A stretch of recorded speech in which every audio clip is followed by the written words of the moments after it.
యొక్క ఘనమైన పాదములకు లెక్కలేని స్థితులు స్తోత్రాలు చెల్లిస్తున్నాను ఆయన.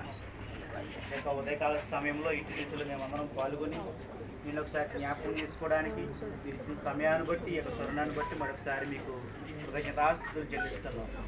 నా ఇదిగో మరి మీ యొక్క వాక్య ప్రకారం ఇంత పెద్ద ఆకాశాన్ని, నేలని, నీరుని నిప్పుని తయారు చేసి పురుషుని గాను స్త్రీని గాను చేసిన దేవా మీకు స్తుతులు స్తోత్రాలు చెల్లిస్తున్నాం. మీరందరూ కూడా ఈ లోకాన్ని నిండించమని మీ యొక్క వాక్యం సెలవిస్తున్నారు ఆయన.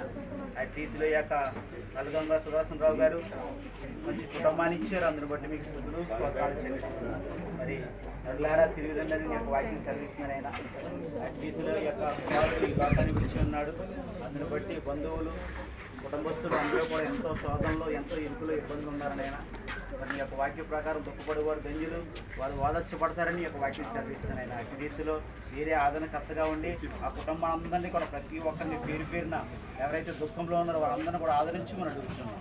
మరి ముఖ్యంగా ఆయన ఈ యొక్క వాక్య ప్రకారం నేను చూసుకున్నట్లయితే మరణం చాలా మేలని, మరణం చాలా విలువైనది, మరణం చాలా ధన్యత అని చెప్పి ఒక వాక్యం సెలవిస్తుంది ఆయన. కానీ లోకానుసారంగా మేమైతే మరణం అంటే భయమని, మరణం అంటే రకరకాలుగా నేను చెప్పుకుంటున్నాము. కానీ ఎవరైతే ఈ లోకాన్ని విడిచిపెడతారో వారు దేవునికి దగ్గర అవుతున్నారని మేము అందరం కూడా గుర్తిరగడానికి ఈ యొక్క కృపను చూపించమని అపొస్తలుడైన పౌలు దశలోనికి సంఘానికి రాస్తూ, సహోదరులారా నిరీక్షణ లేని ఇతరుల వల్ల మీరు దుఃఖపడకూడదు, ఒకానొక రోజున మనందరం కూడా రెండో రాకడలో కలుసుకుంటామని ఒక వాక్యం సెలవిస్తుంది ఆయన.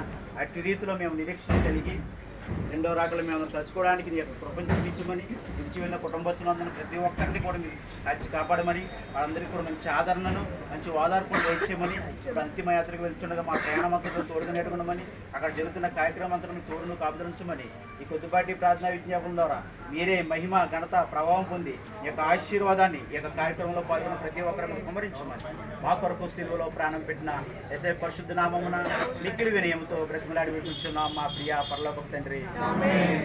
మరి తమ్ముడు